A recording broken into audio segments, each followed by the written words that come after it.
그럼 바로 시작하겠습니다. 네, 오늘 제가 여러분께 말씀드릴 내용은 음악 유통의 오래된 미래론인데요. 일단 제 소개 먼저 드리면 저 이름은 고건혁이라고 하고요. 근데 업계에서는 곰사장이라는 별명으로 더 많이 불리웁니다. 근데 왜 곰이냐? 저 같은 체형을 가진 사람이 한국에서 들을 수 있는 별명이 두 종류가 있습니다. 하나가 돼지, 하나가 곰. 누가 저를 돼지사장이라고 부르기 전에 제 스스로 일단 저를 곰사장이라고 부르기 시작했고요. 그럼 왜 사장이냐? 네, 붕가붕가 레코드라는 회사를 2005년에 설립해서 올해로 10년째 운영을 하고 있습니다. 붕가붕가 레코드는 인디 음반 제작사고요. 음반 제작사로서 지금 보신 것 같은 이런 저런 팀들의 음반을 약 30여 장 제작을 해봤습니다. 그런데 뭐 면면을 보아하시면 아시겠지만 뭐 대부분 들어본 적도 없는 그런 팀들일 거고요. 그래도 뭐 이 친구들은 좀 익숙하실 거라고 생각을 합니다. 네.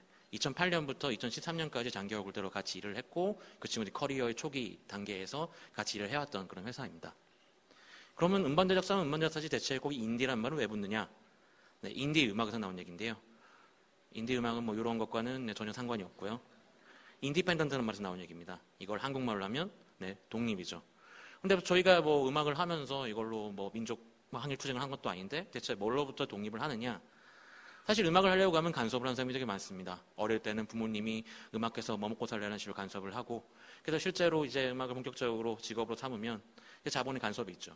투자를 받고 투자를 받은 거에 수익을 돌려줘야 되고, 그렇게 자본의 간섭을 받기 시작하면 대중의 간섭이 시작이 됩니다. 대중의 취향에 맞춰서 음악을 만들어야 되고, 그런데 뭐 자기가 좋아하는 음악이 또 대중의 취향과 맞는다고 하면 뭐 되게 좋은 일이겠지만 사실 그렇지 않은 사람들이 있어요. 내가 하는 음악을 딴 사람들 안 좋아해 주는 사람들. 그럼 그런 사람들은 대중의 취향과 상관없이 자기의 음악을 하고 싶어 합니다. 그래서 그런 간섭을 받지 않고 대중의 취향, 자본의 취향으로부터 독립되어 자기의 음악을 하고 싶어 하는 그런 것들을 인디 음악이라고 합니다. 물론 뭐 업계에서는 훨씬 더 잘 정의가 되어 있는데요. 한국에서 뭐 인디 음악이라고 하면 떠올리는 이미지가 되게 밴드 음악 혹은 뭐 잘 안 팔리는 음악, 뭐 좀 값싼 음악이라고 생각하기 쉬운데 사실 인디 음악의 정의는 세계적으로 간단합니다. 지금 뭐 4개 회사가 나와 있지만 이제 EMI가 합병이 되면서 3개 회사죠. 그러니까 워너, 소니, 유니버설 3개의 메이저 레이블이 전 세계 시장의 약 87%를 차지하고 있습니다. 그 80% 이외에 13%, 12.6%에 해당하는 나머지 모든 회사들이 사실 인디펜던트 레이블이라고 할 수 있겠습니다. 뭐 이런 정의에 따르면 한국에서 굉장히 큰 규모를 가진 뭐 SM이나 YG 같은 회사도 엄밀하게는 인디 레이블에 가까운 거죠. 근데 인디 음악이 스펙트럼이 되게 넓은데요. 일단 뭐 딱 떠올리는 이미지는 되게 예술적인 완성도가 높은 음악들이 인디 음악이겠구나 생각을 하기 쉽습니다. 그래서 뭐 2011년에 가장 권위 있는 시상식 중 하나인 그래미에서 대상격인 올해의 앨범 수상한 아케이드 파이어도 아직까지 인디 레이블에서 일을 하고 있고요. 근데 이런 점뿐만 아니라 최근에 이제 앨범이 나오죠. 2011년 한 해 전 세계 시장을 한국을 제외한 전 세계 시장을 다 휩쓸었던 아델 같은 아티스트, 그러니까 탑셀링 아티스트도 사실 인디 레이블에서 계속 일을 해오고 있습니다. 예컨대 인디 음악은 단순히 뭐 안 팔리는 음악, 밴드 음악을 얘기하는 게 아니라 상당히 넓은 스펙트럼을 가지고 있고 그 중에는 팝 음악도 있고 록 음악도 있고 힙합, EDM이 다 속할 수 있고 다만 뭔가로부터 간섭을 받지 않고 아티스트가 자기 주도권을 가지고 작업을 하는 종류의 음악을 인디 음악이라 한다라고 할 수 있겠습니다. 그런데 한국의 인디 음악의 현실은 녹록치는 않습니다. 죄송합니다. 한국의 인디 음악에서 그럼 과연 한국에서 메이저 플레이어가 무엇이냐? 아까 워너나 유니버설이나 소니 같은 그런 회사들과 동일한 위치를 차지한 회사들이 무엇이냐고 했을 때 사실 한국에서는 음악 산업에 가장 큰 영향을 가지고 있는 것은 매스 미디어입니다. 방송에 나온 음악들이 대중적으로 영향력을 가지고 실제로 이는 심지어 매스 미디어 쪽에서 먼저 제작을 해서 뭐 무도 가요제나 아니면 여러 종류의 음악 프로그램을 제작을 해서 그렇게 시장 차트를 지배하고 있죠. 그래서 예컨대 한국에서 메이저라는 것은 이런 방송 생태계를 중심으로 해서 방송을 출연을 하고 방송을 통해 대중을 만나는 그런 룰을 가지고 활동을 하는 이들을 사실 메이저라고 볼 수 있을 것 같고요. 인디는 이거와 대칭되게 물론 매스미디어에 출연할 기회가 있으면 좋겠지만 굳이 매스미디어에 매이지 않고 공연을 통해서 직접 대중을 만나가면서 활동을 하는 그런 뮤지션들을, 그런 음악인들을 인디 음악인이라고 볼 수 있겠습니다. 근데 한국 인디 음악 현실은 결코 녹록치가 않은데요. 지금 보시는 그래프는 73년부터 2009년까지 미국에서 팔린 음악의 매출입니다. 보시면 아시겠지만 1999년도에 정점을 찍었던 이 음악 산업이 이때 인터넷과 MP3 포맷과 그리고 냅스터라는 서비스가 등장을 했고 그래서 CD가 안 팔리기 시작하면 쭉 떨어지기 시작합니다.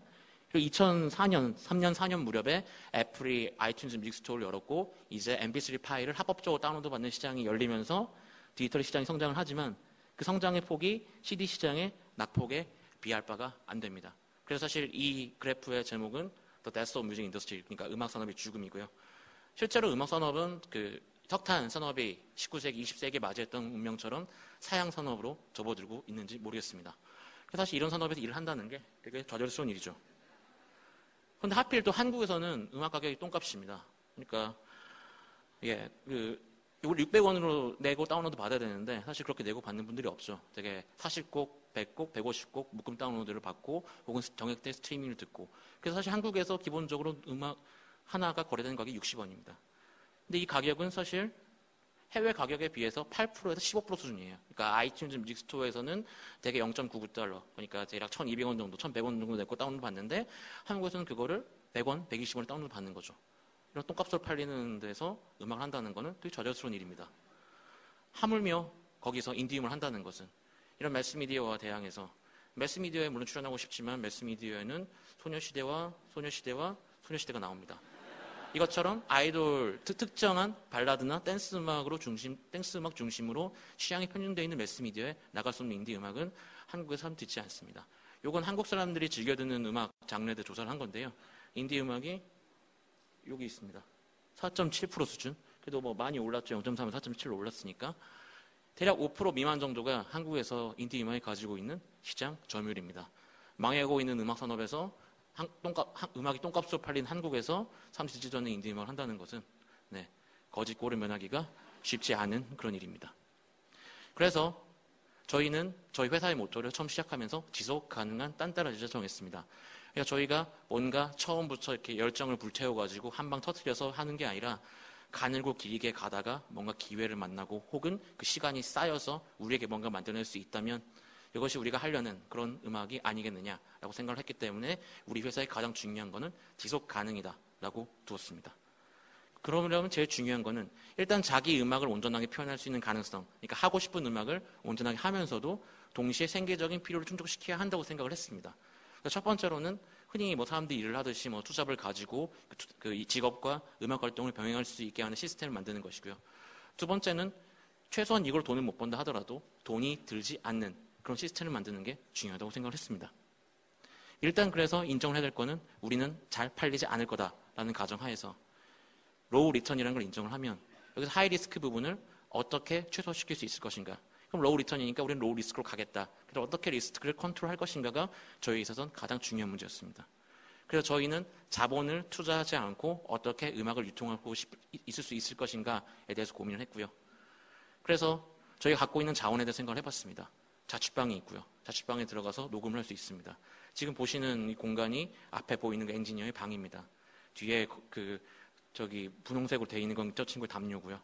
담요로 창문을 가려서 스튜디오에서 차음 효과를 지금 발생시키고 있고 앞에 있는 친구는 음악 뮤지션이고요. 뮤지션이 직접 연주를 하고 그 PC로 녹음을 합니다.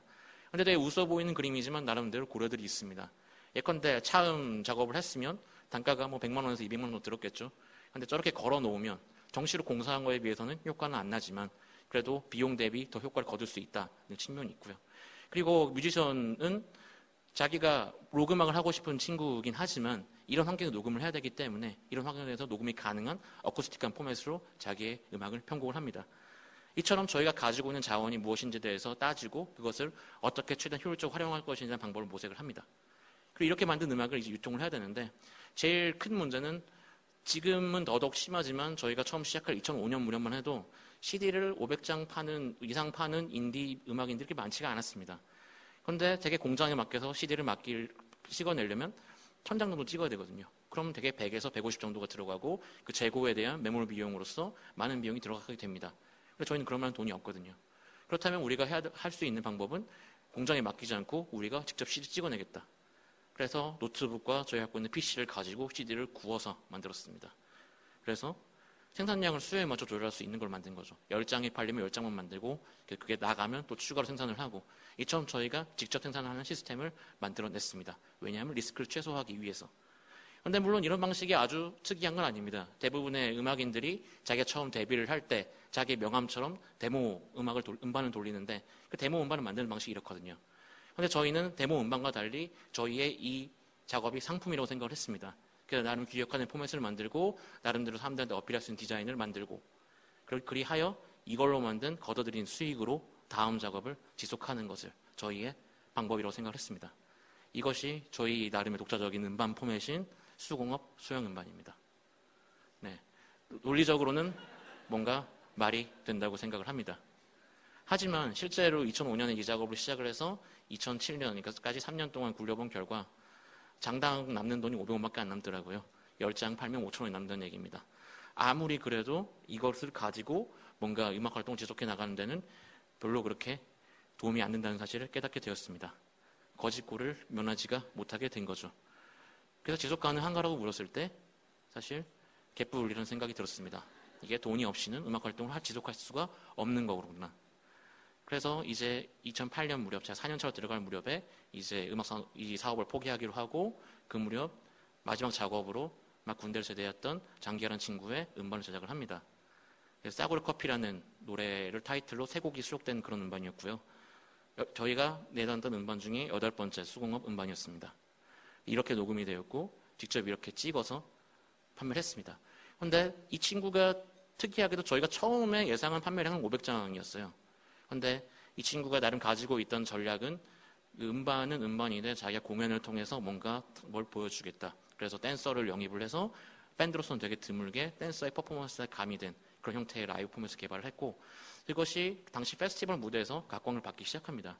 그래서 그 페스티벌 무대에서 장기하가 하는 그 동작들을 팬들이 따라하는 광경을 보고 대략 장교주에 부응해다라는 식의 말이 돌기 시작하고요. 근데 여기까지는 그래도 오케이 알겠어 우리가 잘하고 있구나라는 생각이 들었는데 그 다음에 이 사태가 저희가 예상하지 못한 방식으로 발전해 나갑니다.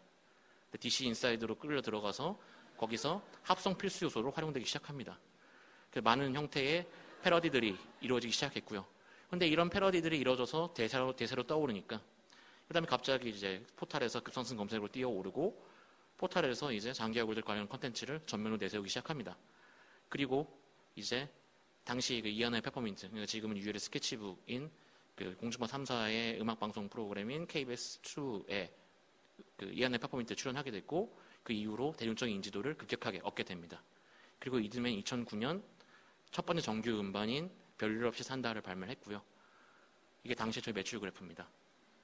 3200%라는 놀라운 성장을 거두게 됩니다.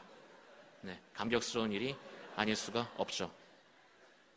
하지만 이런 그래프에서 장기하골드 빼고 나머지 팀들 다 합치면 이런 그래프가 나오는 현실 95%가 장기하골드에 기대고 있었고 그래서 이듬해 장기하골드 활동 중단하자마자 이렇게 추락을 하고 맙니다. 네, 그리고 이제 법인세를 내고 다시 거지가 되었습니다. 잔치는 끝났다고 생각이 들었죠. 그렇다면 이제 우리는 무엇을 해야 될까? 어떤 대안을 갖고 해야 될까를 고민하기 시작합니다. 과연 우리는 매스미디어에 기대지 않고 어떻게 대중들을 만날 수 있을 것인가? 그 무렵 떠오르기 시작한 게 소셜미디어죠. 소셜미디어는 지금 전 세계 인구의 30%에서 절반 정도가 이미 소셜미디어 사용하고 있을 정도로 이미 대세의 매체가 됐고 이미 저희가 활동하고 있던 2010년, 2011년 무렵부터도 이미 떠오르기 시작했습니다. 사실 소셜미디어에서 음악 산업에서 소셜미디어를 활용할 수 있는 가장 큰 동기는 사람이 자기가 좋아하는 음악을 다른 사람에게 전파시키고 싶어하는 그런 동기입니다. 그래서 이런 동기를 이용해서 제일 왼쪽에 제가 있고